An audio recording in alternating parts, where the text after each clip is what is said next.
Et on continue avec du football, mais américain cette fois, avec malheureusement la disparition du club de Saint-Dizier. Oui, c'était les Hammers, c'était leur surnom. Ces Hammers n'existent malheureusement plus. Le club était installé à Saint-Dizier depuis 2014, mais des problèmes internes ont fait imploser l'association dans les derniers mois. Le président depuis toujours, Jean-Baptiste Roussillès, a décidé de partir en fin de saison dernière et a été suivi tout simplement par bon nombre de joueurs. La majorité des ex-Hammers sont partis au club de Chaumont. Et sans président repreneur, justement, le club disparaîtrait finalement automatiquement. Oui, les Hammers, c'est bel et bien fini, mais l'histoire n'est pas toute noire non plus, puisqu'un tout petit noyau de 5 joueuses et un joueur ont refusé tout simplement que le foot américain ne disparaisse de Saint-Dizier et ont décidé de reconstruire un autre club sur des bases plus saines. Place donc désormais au Cerbère de Saint-Dizier.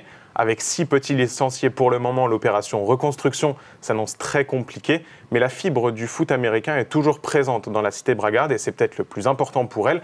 Je vous propose d'ailleurs de revoir le reportage que nous avions tourné en mars dernier avec ces filles qui sont mordues de foot américain. Regardez.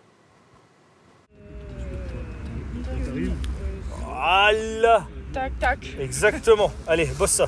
Sous la lueur des lampadaires du stade, Elodie répète encore et encore son mouvement de lancer. À 21 ans, cette étudiante en management vient tout juste de se mettre au football américain et de rejoindre la seule section féminine qui existe dans le Grand Est, ici, à Saint-Dizier. Elle était magnifique. J'ai 2 amies qui font partie du club. Elles m'en ont parlé un petit peu. Je suis venue voir une séance d'entraînement et puis je me suis plongée dedans avec elles au fur et à mesure des choses. Alors c'était un sport que je connaissais évidemment très peu, mais du coup chez les masculins et pas chez les féminines. Et au fur et à mesure, j'ai découvert. Donc il y a quelques règles qui changent et franchement, c'est pas mal, ça m'intéresse. Donc on y va. Et tous les lundis et jeudis au rendez-vous. Dans cette équipe 100% féminine de football américain, devenue au fil du temps un groupe d'amis, chacune a trouvé sa place et son défouloir. Qu'on soit un gabarit comme le mien, qu'on ait un gabarit un peu plus fin comme Kelly, au final on a tous notre rôle à jouer dans l'équipe et c'est ce que j'avais apprécié et que j'ai tendance à reprocher à d'autres sports. C'est que souvent on a tendance à privilégier la performance et souvent c'est des gens un petit peu moins costauds du coup qui performent alors que là pour le coup tout le monde a besoin de tout le monde. J'aime à l'entraînement parce que c'est très agréable, on oublie un peu le quotidien. Et puis du coup, on vit un peu le moment présent avec les amis et les coéquipières. Il y a une très bonne cohésion d'équipe, un esprit d'équipe ouf et franchement c'est la raison, je pense, principale pour laquelle je suis ici. Même blessée ce soir, la capitaine de cette équipe, Amélie, est venue s'entraîner avec ses coéquipières. Même blessée, il y a entraînement, il y a toujours entraînement. C'est elle, passionnée de foot américain depuis des années, qui est à l'origine de cette équipe. Ma tante est mariée à un Américain.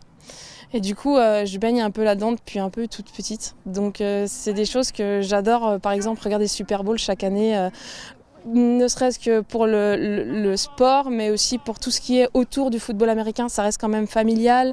C'est tellement une bonne énergie qu'on a vraiment envie de s'investir à fond dedans, quoi. J'ai eu Amélie et Kelly qui se sont portées garantes pour dire voilà, pourquoi pas créer une équipe féminine sur Saint-Dizier et elles ont bien pris le billet et elles ont dit vas-y on fait, donc je les ai accompagnées à fond. La pointe toujours vers l'horizon, toujours.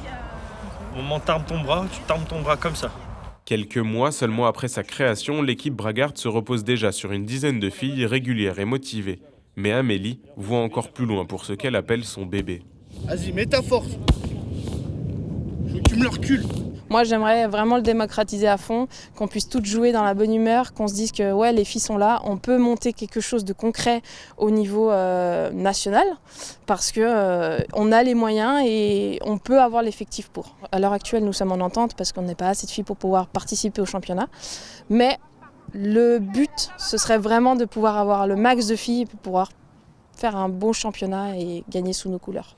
Pour un jour monter une équipe de football américain féminine complète et 100% bragarde, il faudra pour sûr de la ténacité et de la persévérance.